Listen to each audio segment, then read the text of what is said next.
All right, this is a question we've all have been asking, all have been wondering. Why does Trump keep making up white genocide in South Africa? Let's go ahead and check this out together, man. Y'all new here, smash the sub button, like the video. Let's get it. Very good life in South Africa. We are doing fine. Thank you very much. We do not need to leave, and we do not need refugee status from Trump. This is not true. So what's really going on then, bro? There is no genocide of white South Africans. And let me make this clear for the benefit of those of you who are not South Africans. I'm a white South African, but I'm not an Afrikaner. I'm not a Boer, as people say. But even the Afrikaner people, the vast majority of Afrikaners don't want to leave this country. All Afrikaners and white people have a very good life. Oh, he just goes like, they just go about white people. Like they don't go about Afrikaners, or what was the other word he used? Boers. He just goes by I am a white person.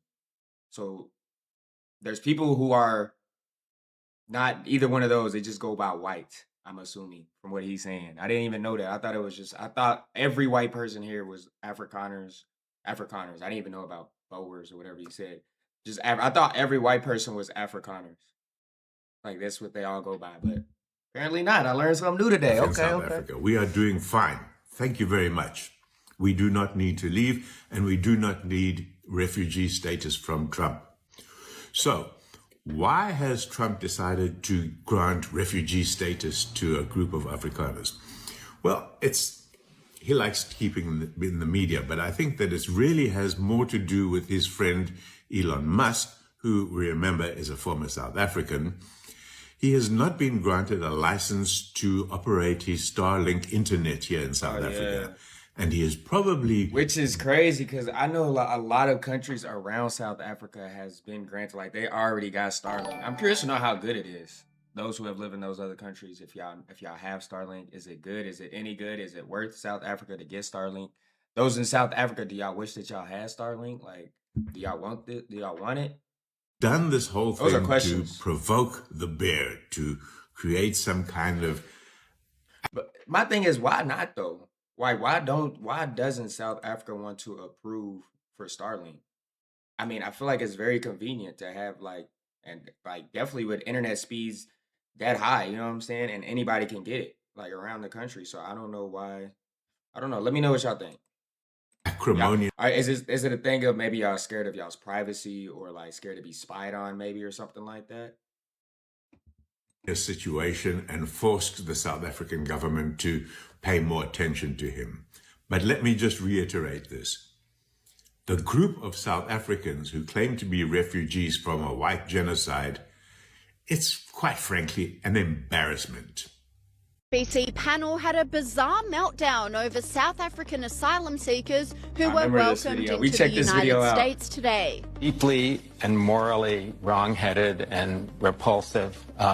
These are the descendants of the people who created the most diabolical system of white supremacy in human history, apartheid.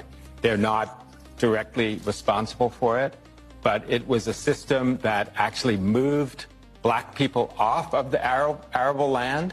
So they inherited the land that the black people had to give up. It was called forced removal. It was something called a Bantustan policy, where they moved black people out of the cities and farmlands into these remote areas with non-arable land. I mean, it was just one of the most worst processes ever. But what has happened in this strange, bizarre world we're living in is that the Afrikaners have become the darling of these right-wing white supremacist movements around the world. He then made the astonishing claim that this group weren't persecuted because only a few South African farmers were murdered. Trump amazingly called it a genocide, one of the worst lies I've ever heard him say. There's just been a small handful of farmers that have been killed over the past 10 years. No land has actually been expropriated. Online commentators were in disbelief over the exchange, with this person saying, "It's only supremacy when it's white people and not supremacy when your country is being invaded via the southern border." And whilst MSNBC was melting down over the new citizens, the South African asylum seekers were enjoying their welcome to the US, waving flags and looking very proud and grateful to be safe from persecution. have some white South Africans or Africans refugees going to the UN. I wonder how they're doing now. Like, are they enjoying life in South Africa? Like, what's going on that side? Are they farming? What's going on? Refugee of what? Your life is incredible. What are you talking about? There is a white genocide in South Africa. White South Africans see themselves as the victims. It just doesn't make sense. You as a South African know very well the situation on the ground. Can you tell me what's your feeling from your point of view? This white South African refugee story is the dumbest I've ever heard. So this didn't start now. Right back in 2016, during Trump's first presidency, a bunch of white South Africans went to the White House and had a meeting with Trump. And they basically said, hold on, y'all. Hey, hold on, y'all. Is this true? Because this is my first time hearing, I have not heard this part yet. Back in 2016, bruh? So they was trying to leave in 2016 as well? we are being systematically targeted by this black population because of our ethnicity, and we are experiencing a genocide. And Trump put out some tweets right back then. But today, he's taking the most drastic actions. Trump announced that they would be welcoming white South Africans as refugees escaping this white genocide that's allegedly taking place in South Africa. So let's look at what's actually happening. We have to start with history, right? South Africa in 1913, I'm going to take you back a little bit, had something called the Native Land Act. In 1913, if you were black in South Africa, you were removed of all of your land, and it gets worse. You were later also removed of your nationality. You were no longer, you were a black South African, and they're like, hey, you're not South African anymore. And all of that was given to white people. All the land was stolen from a population of 50 million people and given to white people. Now let's jump forward to 1994. South Africa celebrates democracy. Nelson Mandela is free, the first black South African elected. Why do I feel like it's I knew about apartheid and stuff like that, but like this is what happened in 1913, like this, bruh? President, and it's the most exciting thing ever, right? While black South Africans got their right to vote and their freedom to go to the same schools potentially and to walk on the same sidewalks and all these incredibly evil measures that apartheid had maintained, what they didn't get back was the land. So today, in 2025, white people in South Africa make up less than 20% of the population, but they own more than 80% of the land. Do y'all know how oh shoot, how did I just do that? Do y'all not know how crazy that percentage is, bruh? No, that's insane, fam. Of the population, but they own more than 80% of the land. I need to start fact checking these videos, bruh. Like, cause he just popped that out of his head like that's a known fact. Is that a known fact, y'all? A tiny minority of white. I know white people are a tiny minority, but like the percentage wise, is that factual? Are we speaking facts with the percentage wise? Because that's insane. Less than 20%, but own 80%. People own the vast majority of the country. I'm talking farms. I'm talking mining. I'm talking about a black native population that for the most part are squatting in their own land. They don't even own the land below their feet. They're squatting, often illegally. Often the police and authorities come and say, you don't live here. You got to move on. They have nowhere to go. And it's just actually, I can actually understand when people try to tell me that I need to go home. You know what I'm saying? Like, not in a bad way, but like, I get it, bro. I get it. Because it comes to a point, bro. It's like, damn, man. Like, our ancestors got taken. Like, we finally trying to make some progress to get, you know what I'm saying, our place back. And then here you coming, like, chill out. Just wait until we get it together type vibe. You know what I'm saying? Like, I kind of understand, bro. But I don't want to leave, y'all. But I understand, bro. I understand, dog. Like, if this is the reason why you guys don't want a lot of foreigners to come into the country, I get it, bro. The ancestors have been through a lot. You feel me?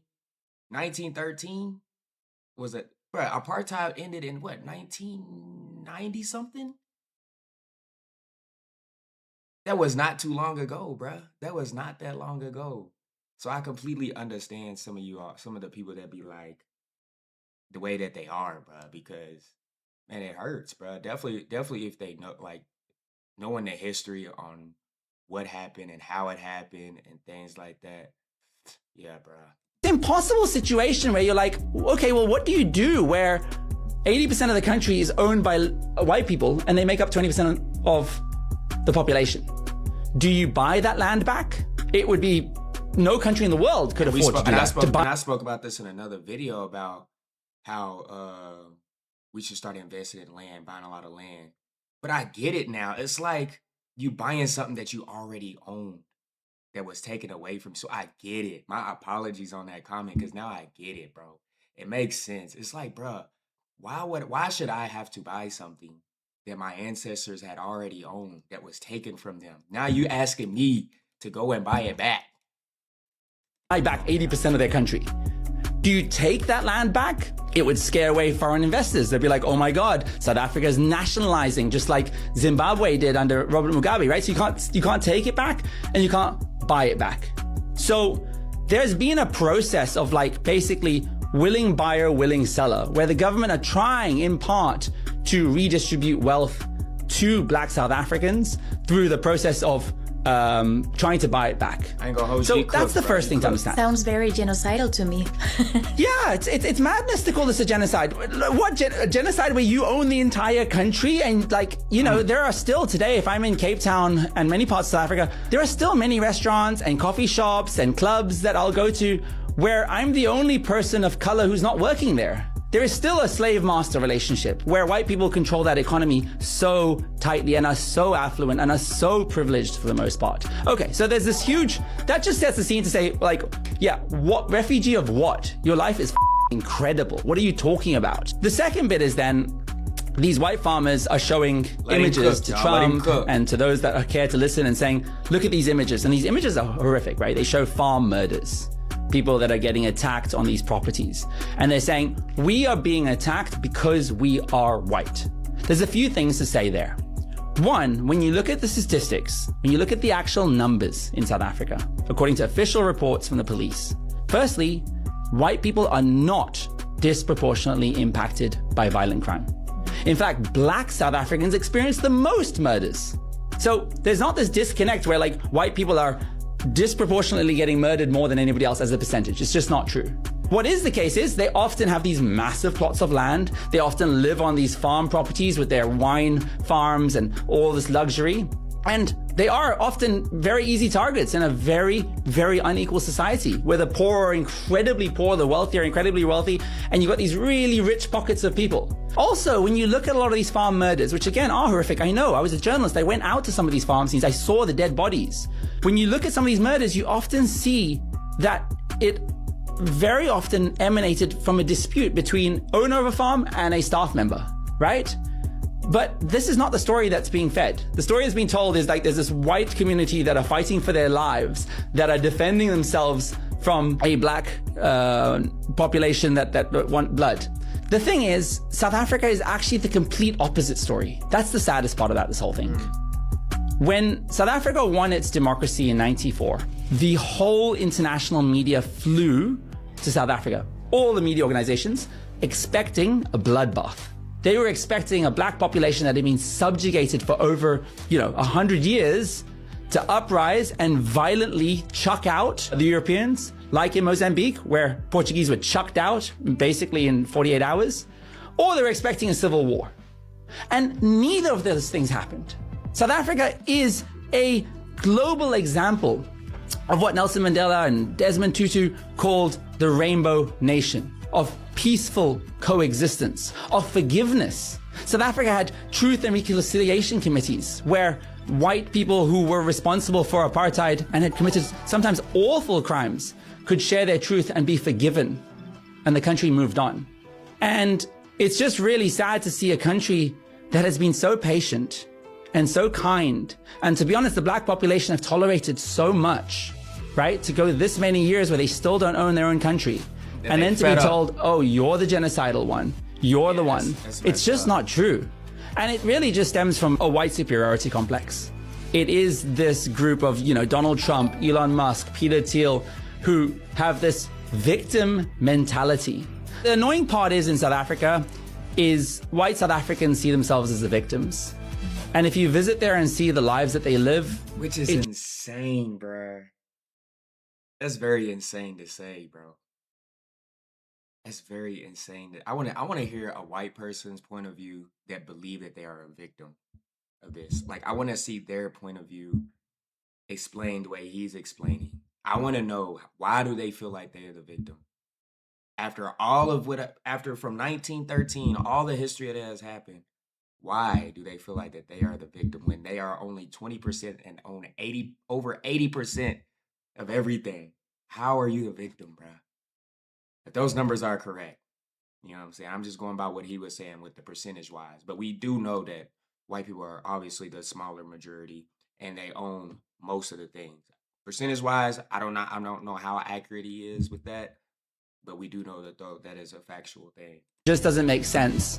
One of the other ways they view themselves as victims is white South Africans often hate what's called affirmative action and Black economic empowerment, or BEE. So this is the idea that because it is the most unequal country on earth, statistically, as in the difference between the rich and the poor is bigger than anywhere in the world. Yeah, it's huge. Measures are taken to help Black South Africans economically catch up. So how do you give Black South Africans an opportunity to get university positions if all of the white kids have the best private education and will take up all those positions? Well, what you do is you say, hey, a Black South African kid from a marginalized background, from a really difficult school, maybe they need a B to get into the university, and the white South African kid needs an A. Now, you can imagine why white South Africans are so upset by this. They see it as reverse racism. If a kid is, 18 years old today, white South African, they say, I didn't create apartheid. I wasn't part of that system. I wasn't bad to Black South Africans. So why am I being punished for historical injustices? They think it's reverse racism, that now I'm being discriminated against. And I think there is such a thing as positive discrimination. Positive discrimination says, hey, this country is incredibly unbalanced. White people are incredibly rich and Black people are incredibly poor through no fault of their own. I agree with what he said. Positive discrimination, right? Positive discrimination. I agree with that ideology. Yes. Because they've been over for decades. And if we don't create now it systems gives them the opportunity. Now it creates a system, gives them an opportunity to catch up. You know what I'm saying? Gives them the same, you know what I'm saying? Like, gives them a head start, basically, to, you know what I'm saying, to get to where they need to be, where they should be, where they were supposed to be. Help them catch up. You will forever be their masters. White people will forever own this country. So I do understand the white South African perspective of young people that feel like the odds are not stacked in their favor today, but they're also the ones that are still taking gap years and going on holiday to Thailand. So like, they think their lives are but the actual population of South Africa have got far worse existence. This might actually bring some light into the topic, the same as now people know more about Palestine. This crazy white refugee situation may bring some light onto what's going on there. To be honest, I'm excited to see these racists.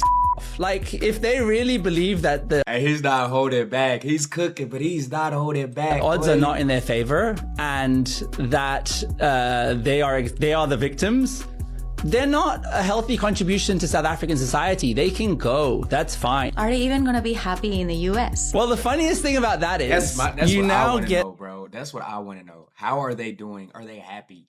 Are they enjoying? Because once they go into the Walmart, once they go into Kroger or any of those stores and see them prices of eggs, I'm sure they gonna want to be right back here ASAP. These white South African refugees that have arrived in the US.